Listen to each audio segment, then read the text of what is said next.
অনেকভাবে হাদি ভাইয়ের ঘটনাকে ব্যাখ্যা করেন। আমি ব্যাখ্যাটাকে এইভাবে করলাম আজকে।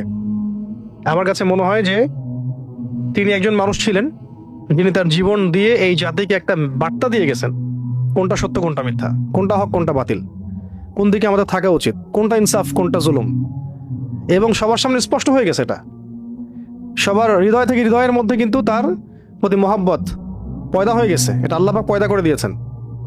এর পরবর্তীতে যারা আছেন বা যারা এই এই লেগেসি বহন করেন, তারা কতটুকু সেই পথে হাঁটবেন, তার রক্তের যে ওজন ঋণ, এই ঋণটাকে শোধ করতে পারবেন, এটি দেখার বিষয়। নাকি আমরাও আগের মানুষদেরকে যেভাবে ভুলে গিয়েছি এভাবেই কি ভুলে যাব?